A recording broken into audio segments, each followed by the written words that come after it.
Hello everyone, mentor 365 channel में आपका स्वागत है। मैं सौरभ यादव। जो बच्चे दिल्ली पुलिस ड्राइवर की तैयारी कर रहे हैं उनको गाइडेंस की कमी है। मैंने काफी जगह पे देखा, बस पढ़ाया जा रहा है, आपको गाइड नहीं किया जा रहा कि सिलेक्शन कैसे लेना है। After clearing 17 plus exam clear करने के बाद, एसएससी सीपीओ में ऑल इंडिया 79 रैंक निकालने के बाद, कांस्टेबल में 84 मार्क्स लेने के बाद, कांस्टेबल में जीएस में 40 प्लस नंबर लेने के बाद, अब मैं आपकी तैयारी करवाने वाला हूं दिल्ली पुलिस ड्राइवर के लिए। लास्ट तक जुड़े रहना, इस वीडियो को देखना। कंप्लीट स्ट्रेटेजी बताऊंगा, क्या कुछ रहेगी आपकी दिल्ली पुलिस ड्राइवर की, क्या गलतियां नहीं करनी है, कहां से मॉक लगाने हैं, हर चीज एक एक चीज में बिल्कुल बारीकी से बताऊंगा।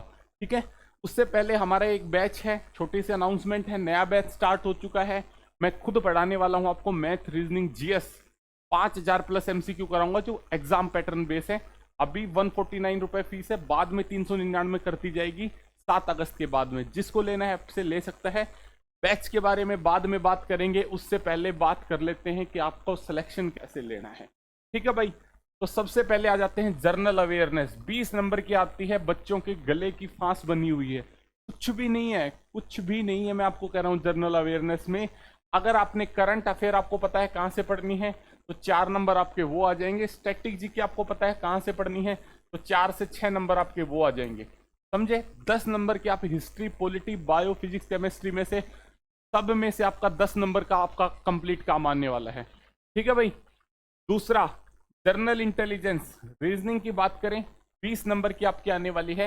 लास्ट तक जुड़े रहना, ये भी बताऊंगा रीजनिंग में कैसे आपका एक भी नंबर नहीं कटेगा, एक भी नंबर नहीं कटेगा आपका रीजनिंग में।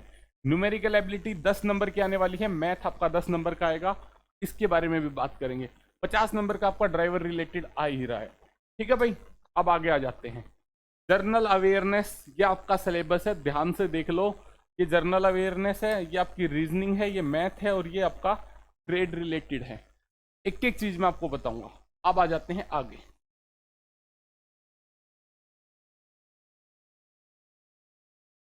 सबसे पहला डाउट जो आपके दिमाग में आता है वो आता है, सर टाइम टेबल कैसे मैनेज करें, टाइम टेबल कैसे बनाएं कि लास्ट के 80 दिन हैं, टाइम टेबल क्या बनाएं, वो सबसे पहला दिमाग में आपका डाउट आता है। दूसरा जो आपके दिमाग में डाउट आता है वो आता है क्योंकि जो बच्चा लास्ट के 80 दिन है आपके पास, जो बच्चा इन 800 घंटे, डेली एक बच्चा 10 घंटे पढ़ सकता है एवरेज एफिशिएंसी के साथ, जो बच्चा इन 800 घंटे में जबरदस्त एफिशिएंसी दे देगा वो सिलेक्शन की तरफ जाएगा। जो इन 800 घंटों को 800 घंटों में कन्वर्ट कर देगा, जो इन 800 में से 200 घंटे खराब कर दिए 600 पड़ेगा, वो रेस से बाहर हो जाएगा। दूसरा, 1,97,000 फॉर्म है, इसका मतलब है कंपटीशन सिर्फ 19,000 बच्चों के बीच में है, बहुत कंपटीशन कम है। बढ़िया से क्या तैयारी कर लो क्योंकि सिर्फ 10% बच्चे पढ़ने वाले होते हैं। तो टाइम टेबल की बात करेंगे। दूसरी चीज आपकी जो आती है, आपको पता नहीं होता कि सब्जेक्ट वाइज आपको अप्रोच कैसे करनी है, सब्जेक्ट वाइज आपको मार्क्स कैसे बढ़ाने हैं। तीसरी, मॉक टेस्ट को कैसे क्या कुछ करना है, मॉक टेस्ट कैसे लगाना है। मॉक टेस्ट में वहां पे अगर ये मॉक टेस्ट का आपने तरीका देख लिया तो 5-7 नंबर तो वैसे ही बढ़ जाएंगे, मैं आपको गारंटी दे रहा हूँ। दूसरा, बैच में मैं डेली गाइडेंस क्लासेस भी डालूंगा, टाइम टाइम पे कम से कम 10-15 गाइडेंस क्लासेस डालूंगा मैं बैच में। एक एक चीज बताऊंगा, रीजनिंग के बारे में 15-20 मिनट, आधा 1 घंटा बात करेंगे, मैथ के बारे में, जीएस के बारे में, हर चीज के बारे में बैच में बात करने वाले हैं। दूसरा क्या करने वाले हैं, आपके लाइव डाउट सेशन लेंगे। जिस बच्चे को मैथ में दिक्कत आ रही है, जिस बच्चे को जहां दिक्कत आ रही है, उसकी परेशानी को लाइव सोल्व किया जाएगा डाउट सेशंस में, जूम पे लेंगे, फेस टू फेस कन्वर्सेशन होगी। सबसे पहले टाइम टेबल की बात करें, देखो सबसे ज्यादा आपका ट्रेड रिलेटेड आ रहा है तो 3 घंटे सीधे सीधे इसको दे दो। ट्रेड रिलेटेड को बिल्कुल सोचने की जरूरत नहीं है, ट्रेड रिलेटेड 3 घंटे दे दो। ठीक है, उसके बाद ट्रेड रिलेटेड मतलब जो आपके ड्राइवर वगैरह के जो क्वेश्चन आ रहे हैं उसको पूरा टाइम दे दो। उसके बाद आपका आता है रीजनिंग। ठीक है, रीजनिंग आपकी 20 नंबर की आ रही है तो मैक्सिमम इसको 1.5 घंटा ही देना है। रीजन क्या है, 1.5 घंटे से ज्यादा दिया तो टाइम वेस्ट हो जाएगा क्योंकि रीजनिंग में आपके ऑलरेडी 20 में से 16-17 नंबर आ रहे हैं। रीजनिंग दो, उसके बाद मॉक में मैं आपको बताऊंगा रीजनिंग के मार्क्स इंक्रीज कैसे होंगे आपके। तीसरी बात, मैथ। मैथ मैथ आपका 10 नंबर का आ रहा है, लेकिन मैथ को कम से कम 2 से 2.5 घंटे आपको देने हैं क्योंकि बच्चों के यही सिरदर्द बना हुआ है, सर मैथ में नंबर नहीं आ रहे। ये 5,000 जो एमसीक्यू मैं करवाऊंगा ना, एक एक टाइप निकालूंगा मैं मैथ की, इस टाइप पे क्वेश्चन आता ही आता है और इसको ऐसे अटेम्प्ट करना है, ऐसे करना है, हर चीज़ मैं आपको कराऊंगा। ठीक है, उसके बाद आ जाते हैं आगे मैथ्स। उसके बाद आ जाते हैं आपका जीएस। जीएस को डेली 2.5 घंटे, एटलीस्ट मिनिमम 2.5 घंटे आपको देने पड़ेंगे। अब कोई बच्चा कहे 9.5 घंटे का टारगेट हो गया, 9.5 घंटे तो भाई पढ़ना पड़ेगा।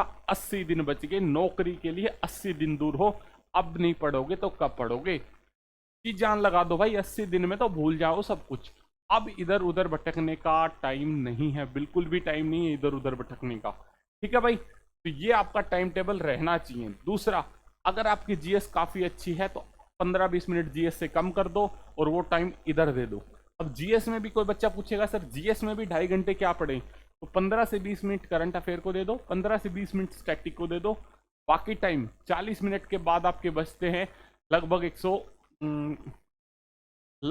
120 मिनट बचते हैं, क्योंकि 1.5 घंटा 2 घंटा हो गया ना ये, तो 1 घंटा 50 मिनट आपके बचेंगे। तो लगभग 1 घंटा 50 मिनट आपको सब्जेक्ट तैयार करना है। ठीक है, इसमें मैं बुक्स की बात नहीं करूंगा, बुक्स की बात फिर अगली वीडियो में कर लेंगे, आप कमेंट कर देना नीचे। अब आ जाओ सब्जेक्ट वाइज। सब्जेक्ट वाइज में क्या करना है, ट्रेड रिलेटेड आप सभी लोग पढ़ रहे हो, काफ़ी सारे प्लेटफॉर्म से पढ़ रहे हो, मोहन सर आपको पढ़ा रहे हैं, और भी काफ़ी सारी बुक्स है ड्राइवर की, तो आप कर ही रहे हो चीज़ों को अच्छे तरीके से। उसके बाद रीजनिंग, 1.5 घंटा आपको रीजनिंग करनी है। अब रीजनिंग में दिक्कत क्या आती है कि बच्चा कर तो लेता है लेकिन 17 क्वेश्चन ठीक करके आएगा। भाई 17 क्वेश्चन ठीक करके आओगे रेस से बाहर हो। दिक्कत क्या है, रीजनिंग में मैथ में से पूरे नंबर आने चाहिए।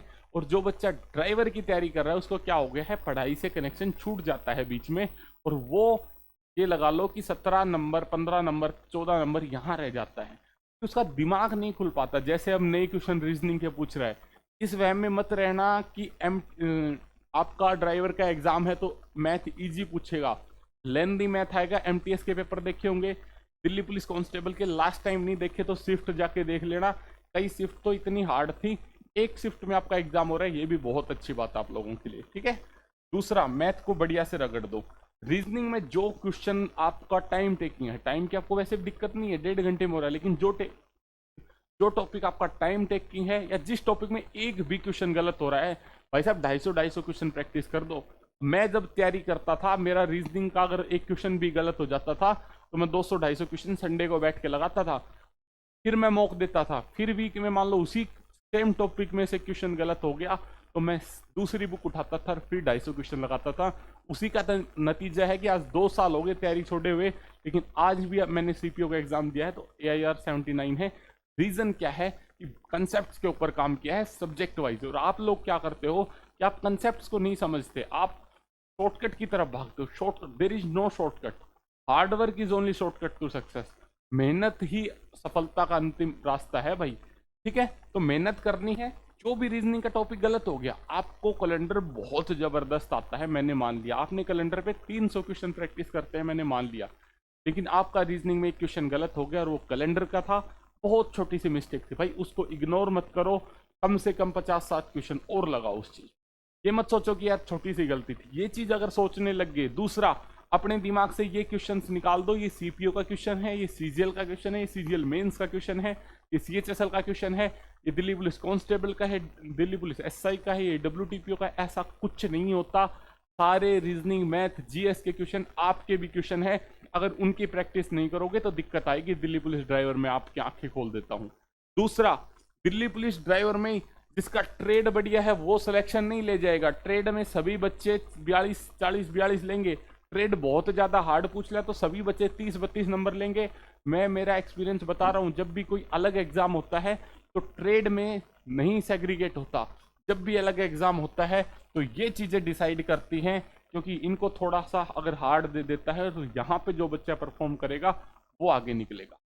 समझ पा रहे हैं मेरी बात को? उसके बाद जीएस। जीएस में आपका जो डर बना हुआ है, बिल्कुल डरे नहीं। पॉलिटी हिस्ट्री, पहले पॉलिटी कर दे ढंग से, फिर हिस्ट्री कर दे।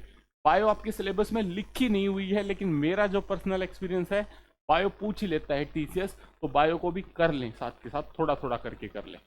ठीक है, बाकी अपना सिलेबस जरूर देखें। देखो सिलेबस आपका क्या है, ये रहा। इंडियन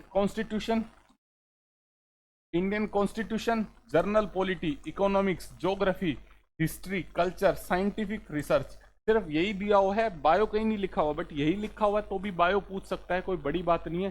फिजिक्स केमिस्ट्री भी कहीं नहीं लिखा हुआ, तो दोनों बातें हैं, फिजिक्स केमिस्ट्री बायो लास्ट में छोड़ दो, पहले हिस्ट्री पॉलिटी ज्योग्राफी इनको जबरदस्त तरीके से कर लो। उसके बाद देखो साइंटिफिक रिसर्च दे दिया, हो सकता है। दूसरा ईटीसी लिख दिया, ten do not required A study of any discipline, मतलब 10th लेवल की आपकी चीजें रहने वाली है, अलग से आपको कोई स्पेशलाइजेशन की जरूरत नहीं है कि 12th में नॉन मेडिकल वाला बच्चा ही इन क्वेश्चन को कर पाएगा। बेसिक क्वेश्चन रहेंगे, जो मैं 5000 क्वेश्चन आपको कराऊंगा, उनमें से लगभग मेरे को लगता है 60 से 70 क्वेश्चन आपको एज इट इज देखने को मिलेंगे जब आप पेपर देने जाओगे। पर जुड़ के देखिए, जबरदस्त तरीके से काम करेंगे, ठीक है भाई। उसके बाद ट्रेड समझ गए इन सारी चीजों को। अब आ जाओ मॉक टेस्ट पे, जो किसी को नहीं पता, ना किसी को बताना आता ढंग से, ना कोई आपको एक्सप्लेन करता। बड़े बड़े प्लेटफॉर्म हैं, सिर्फ आपको कोर्सेज दे दिए जाते हैं, ना कोई आपको सपोर्ट सिस्टम दिया जाता है, ना कोई आपको गाइडेंस दी जाती है, ना कोई आपको ये बताने वाला है कि कौन सी बुक से पढ़ना है, कैसे पढ़ना है। आपका मैथ वीक है तो क्या करें, सबसे बड़ी दिक्कत है आज के दिन। और बच्चे को इससे डिप्रेशन की तरफ बढ़ रहे हैं। बच्चे को अगर पता होगा कि भाई सिलेक्शन होगा तो इसी बुक से होगा, सिलेक्शन होगा तो ऐसे ही पढ़ के होगा, तो उसका आधा टेंशन खत्म हो जाता है। मॉक टेस्ट पे आ जाओ।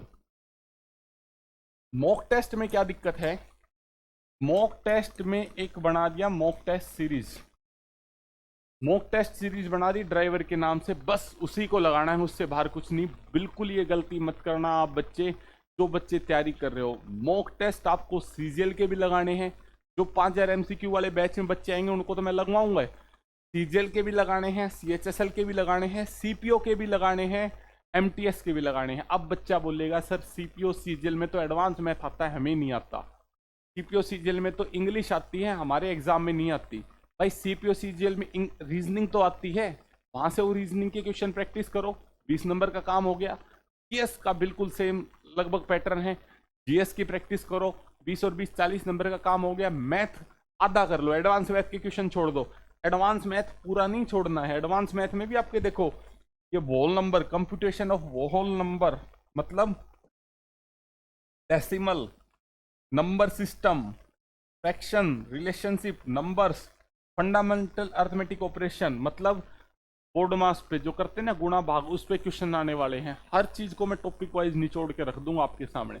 अब समझ लो मॉक में, तो अब सीजीएल का मॉक लगाया भाई, ट्रिग्नोमेट्री का क्वेश्चन है छोड़ दो, नहीं दिया हो आपके सिलेबस में छोड़ दो, कोई दिक्कत नहीं है। पर आपको जो अर्थमेटिक क्वेश्चन के लेवल हैं वो तो अच्छे मिलेंगे। आरएस अग्रवाल के पीछे लगा रखे हैं सभी ने बच्चे कि आरएस अग्रवाल करवा दो, बच्चों को बेसिक करवा दो। भाई जिस दिन सिलेक्शन की लिस्ट आएगी ना, उस दिन उठा के देख लेना और पूछ लेना बच्चों से कि आरएस अग्रवाल वाले ज्यादा हुए हैं कि किससे ज्यादा। भाई एडवांस पढ़ो ना, बेसिक आए तो कर ही लेंगे, एडवांस पढ़ के जाओ तब बेसिक हो जाएगा। ये चीज समझ लो। 17 मेरे एग्जाम क्लियर हैं, कॉन्फिडेंस इतना इसलिए नहीं है कि 17 एग्जाम क्लियर है, इतना कॉन्फिडेंस इसलिए है कि ऑलरेडी 5000 बच्चों को गाइडेंस फ्री ऑफ कॉस्ट दे चुका हूं, और पेड बैचेज में भी 600-700 बच्चों को गाइडेंस हम दे रहे हैं अभी। और उन बच्चों के जो रिजल्ट्स हैं 60-60 नंबर पे आए थे हमारे पास, और आज 140 नंबर पे बैठे हुए हैं, जबरदस्त इंप्रूवमेंट है। समझ रहे हो? तो इस चीज को आप समझना पड़ेगा कि मॉक टेस्ट आपका बहुत इंपॉर्टेंट रोल है। मॉक टेस्ट आपको डेली लगाने हैं, daily daily daily at any cost. CGL के, सीएचएसएल के जो अपने बैच में बच्चे होंगे उनको मैं डेली दूंगा टारगेट कि मॉक टेस्ट लगाना है। और कहाँ से लगाना है? टेक्स्ट बुक से। भाई क्यों परेशान होना, जब इतने सस्ते में इतने सारे टेस्ट दे रहा है, क्यों परेशान होना? 1-1.5 साल का पास ले लो, अपना कोई रिश्तेदार नहीं लगता। पर सबसे बड़ी बात यह है कि किसी भी सिलेक्टेड बच्चे से पूछोगे तो सबसे बढ़िया प्लेटफॉर्म है टेक्स्ट बुक, ठीक है, टेस्ट सीरीज के लिए। 1 साल के लिए है आपकी टेस्ट सीरीज अवेलेबल, लगाओ, बढ़िया से आपका एनालिसिस करके देता है, क्वेश्चन का लेवल ठीक है, प्रीवियस ईयर लगाने हमें तो सबसे ज्यादा, ठीक है। तो डेली आपको टेस्ट सीरीज, इसमें से मैं एक पेपर दूंगा, आपको लगाना है, उसका एनालिसिस मेरे पास भेजना है, मैं आपको फिर गाइड करने वाला हूँ डाउट सेशंस के थ्रू, ठीक है भाई। इसके लिए अगर आप लेना चाहो तो M365 कूपन कोड भी है, एक्स्ट्रा परसेंटेज ऑफ मिल जाएगा आपको, 10-20% कुछ एक्स्ट्रा ऑफर चल रहा होगा, उसके अलावा आपको कुछ ऑफ मिल जाएगा, ठीक है भाई। रीजन क्या है? क्योंकि देखो मैं आपको और भी अच्छे अच्छे प्लेटफॉर्म है, लेकिन मैं आपको वो चीजें बताता हूं जो मैंने खुद आजमाई हुई हैं, कभी भी हवा में बात नहीं करता, जो मैंने खुद मेहनत करी हुई है लिख लिख के मैथ के क्वेश्चन करे हुए हैं, वो तरीके मैं आपको सिखाने वाला हूँ कि कैसे मैं लिख लिख के प्रैक्टिस करता था। जब मैं आपको क्वेश्चन सॉल्यूशन कराऊंगा तब मैं आपको बताऊंगा अगर मैं इस क्वेश्चन को एज ए स्टूडेंट प्रैक्टिस कर रहा होता तो कैसे करता और कितनी बार इसकी मेहनत करता, वो चीजें मैं आपको सिखाऊं। तो मॉक टेस्ट आपको लगाने हैं। दूसरी चीज मॉक टेस्ट में सबसे बड़ी क्या होती है, क्वेश्चन को मार्क करके नहीं चलते हम लोग। मार्क, ये आदत कोई नहीं बनाता और ना कोई बताता। भाई मार्क करने की आदत बना लो, 5 नंबर आपके मॉक टेस्ट में वैसे बढ़ जाएंगे। समझ रहे हो, कंपटीशन में आप 1-2 नंबर से पीछे रह रहे हो, 5 नंबर तो मैं आपको सीधे सीधे बता रहा हूँ, ये आप आजमा के देख लेना। क्यों, टाइम आपके पास पूरा है 90 मिनट का टाइम पूरा है। अगर आपने मार्क कर लिया चीज को तो आपके पास जो लास्ट की 40 मिनट बची, आपको पता है कि 20 क्वेश्चन मैंने मार्क कर रखे हैं, इनमें मेरे को कंफ्यूजन था और अब इनके ऊपर पूरा टाइम देना है। जिन पे 100% श्योर हो उनको मार्क मत करो, जिन पे श्योर नहीं हो सिर्फ उसी को मार्क करो। और उस पे मार्क करने के बाद 40 मिनट 20 क्वेश्चन पे लगाओगे, कम से कम 5-6 क्वेश्चन निकाल ले जाओगे। आप क्या करते हो, 100 के 100 क्वेश्चन कर देते हो लाइन से, एक भी क्वेश्चन को मार्क नहीं करते। मार्क का ऑप्शन दिया गया है, एसएससी ने कुछ सोचा समझा होगा तभी आपको मार्क का ऑप्शन दिया है। मार्क एंड रिव्यू, समझे, उसको चिन्हित करके रिव्यू करने का ऑप्शन है। अब आपके पास 40 मिनट है लास्ट की, आपने सारे क्वेश्चन कर लिए, 100 क्वेश्चन बच गए 30। अब आप क्या करते हो, कभी इधर कभी उधर कभी इधर। उसकी बजाय आप अगर मार्क करके चलते कि ये 30 क्वेश्चन ऐसे हैं जिनमें या तो मुझे 2 ऑप्शन में डाउट है, या मुझे थोड़ा आता है या कम आता है, या जिसका शायद सॉल्यूशन निकल जाए, मैथ का क्वेश्चन है पर 3-4 मिनट लगेंगे, या रीजनिंग का कोई क्वेश्चन है हो सकता है सॉल्यूशन निकल जाए पर 2-3 मिनट लगेंगी, तब उस क्वेश्चन को आप मार्क कर लो। और जब लास्ट के 30 मिनट बचे बढ़िया से उसके ऊपर टाइम लगा दो और उसमें से आप देखोगे 5-6 क्वेश्चन आपके हो जाएंगे। ये होती है तरीके से आपको मॉक टेस्ट करना। पहली चीज, कभी भी नेगेटिव मत करो। नेगेटिव क्यों नहीं करनी, जीएस में नेगेटिव यार करते कैसे हो, मुझे ये समझ में नहीं आता। मेरी हिम्मत नहीं पड़ती आज भी, मैं कोई क्वेश्चन होता है मुझे कोई जीएस का क्वेश्चन पूछ लेता है कि उसको गलत बता दो। अगर किसी ने मेरे से पूछ लिया मेरे को नहीं पता तो भाई नहीं पता, आता है तो 100% आता है, बिल्कुल बेधड़क आता है, लेकिन नहीं आता तो नहीं आता। आप कैसे मॉक टेस्ट में अंदाजा लगा लेते हो कि शायद ये नहीं ये होगा, जहां नेगेटिव मार्किंग है। बिल्कुल नहीं करना आपको ये गलती। दूसरी चीज, मैथ में अगर आपका आंसर नहीं आया तो कैसे क्वेश्चन होगा, नहीं आया तो नहीं आया, का नहीं मिलाना है। रीजनिंग में नहीं आया तो नहीं आया, मैथ रीजनिंग इंग्लिश में मैं मानता हूं कि थोड़ा बहुत आपकी एजम्पशन पे चलता है, बाकी तो किसी में तुक्के लगाने नहीं है। ट्रेड रिलेटेड क्वेश्चन है, डाउट है तो बात अलग है, 2 ऑप्शन में डाउट है, कंफ्यूजन है, वो अलग चीज है। कंफ्यूजन बहुत कम होता है, तुक्के बहुत ज्यादा नेगेटिव होते हैं।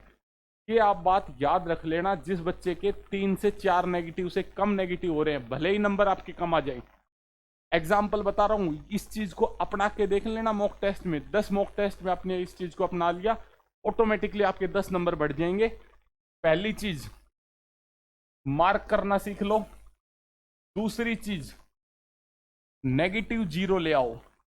पहले मॉक में नंबर घटेंगे, दूसरे मॉक में नंबर घटेंगे, तीसरे मॉक में नंबर घटेंगे। क्यों, क्योंकि आदत पड़ी हुई तुक्के से सबको मारने की। 1/4 नेगेटिव में क्या होता है, जब तुक्के ज्यादा मार देते हैं तो नंबर बढ़ते हुए दिखते हैं। लेकिन जब आप नेगेटिव को बिल्कुल 0 कर दोगे ना मॉक टेस्ट में प्रैक्टिस करते वक्त, तो होगा क्या, आपको बिल्कुल पता होगा कि भाई ये 55 क्वेश्चन मेरे को बिल्कुल आते थे और ये 45 क्वेश्चन मुझे बिल्कुल नहीं आते थे, इन 45 क्वेश्चन पे मुझे काम करना है। एवरेज का कोई क्वेश्चन आया, आपको आता था नहीं आता था, कंफ्यूज थे, आपने अगर उसको मॉक टेस्ट में छोड़ दिया तो आप एवरेज पे जाके मेहनत करोगे। रीजनिंग का कोई क्वेश्चन था, ऑड वन आउट का क्वेश्चन था, आपको लग रहा है शायद ये होगा, अगर आप उस क्वेश्चन को मॉक टेस्ट में छोड़ देते और 1 नंबर कम ले लेते तो आप उस क्वेश्चन पे मेहनत करते। लेकिन आप करते क्या हो, मॉक टेस्ट में तुक्के मार देते हो मार्क्स के चक्कर में, और वो तुक्का सही हो जाता है और वो तुक्का आपको एग्जाम में सेधता है, नुकसान करता है एग्जाम में। मैं आपको बता रहा हूं, नेगेटिव मत करो, एक भी नेगेटिव मत करो, आदत बना लो इसको। इसका फायदा क्या होगा, आपको असली तस्वीर दिखने लग जाएगी। आपको जो आपके एक पर्दा लगा हुआ होगा ना 10 क्वेश्चन का, हर बच्चे के सामने एक 15 क्वेश्चन का पर्दा लगा हुआ होता है। उस 15 क्वेश्चन में क्या होता है, हमेशा वो थोड़ा कंफ्यूजन में होता है, तुक्के मार के चलता है, और कभी वो सही हो जाते हैं कभी गलत हो जाते हैं, इसलिए नंबर ऐसे ऐसे फ्लक्चुएट करते हैं। लेकिन नंबर होने कैसे चाहिए थे, ऐसे ऐसे ऐसे ऐसे नंबर बढ़ने चाहिए थे आपके मॉक टेस्ट में। लेकिन हो क्या रहा है, ऐसे ऐसे ऐसे चल रहे हैं अभी।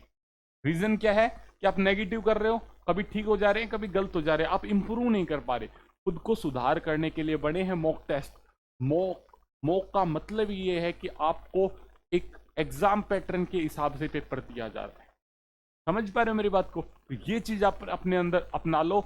जो बच्चे ड्राइवर की तैयारी कर रहे हैं, रीजनिंग, मैथ, जीएस, इसमें से 45 में से जो 50 में से 45 नंबर लाएगा वो रेस में आगे है।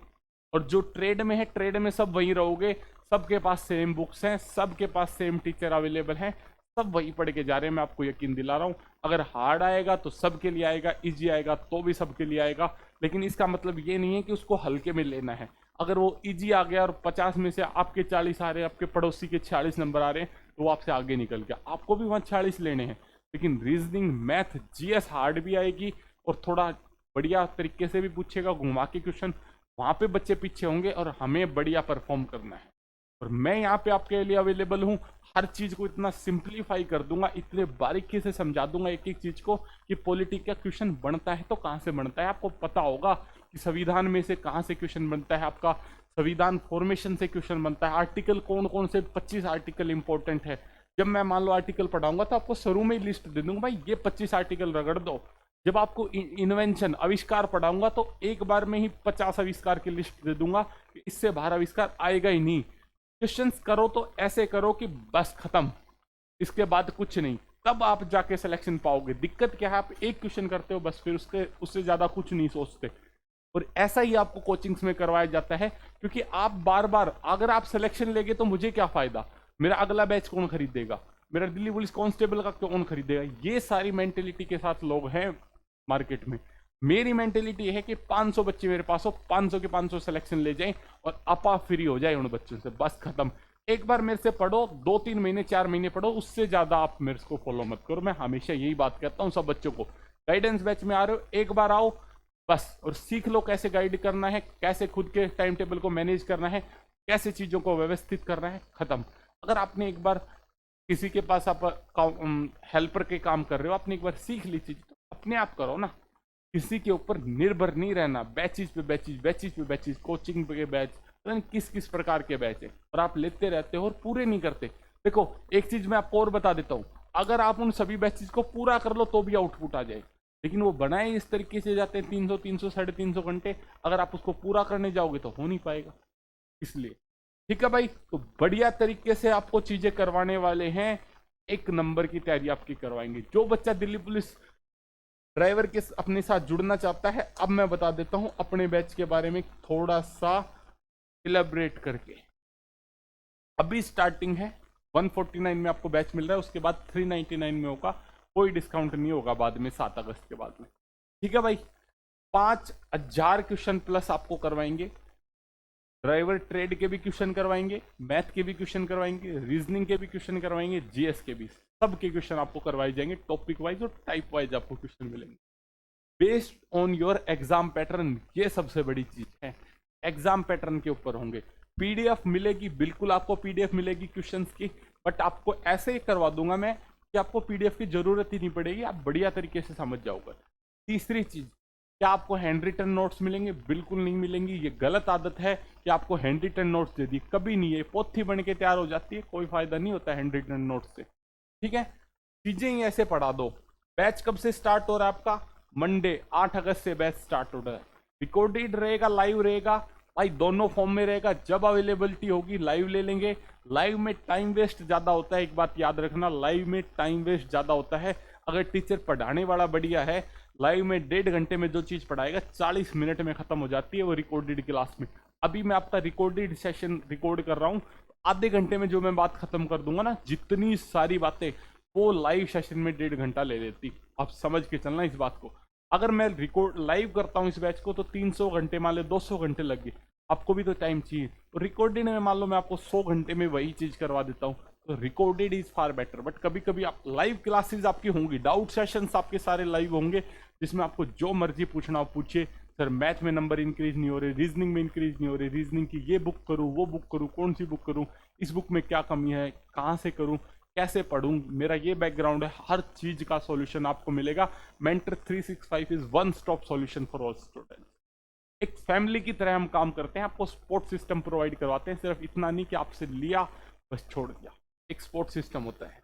ठीक है भाई, मेंटर 365 मोबाइल ऐप है, इस पे जाके आप कर सकते हैं। मेंटर 365 ही मोबाइल ऐप है, जिस चैनल पे आप वीडियो देख रहे हैं इसी नाम से, लोगो भी आपको सेम मिलेगा। आप वहां पे जाके ले सकते। दूसरा, एक बार रेटिंग पढ़ के देखिए आप हमारी ऐप की, आप बच्चों के रिव्यू पढ़ के देखिए, तब आपको पता चलेगा कि हकीकत क्या है और कहाँ अंतर है, हम किस तरीके से काम कर रहे हैं और लोग किस तरीके से काम कर रहे हैं।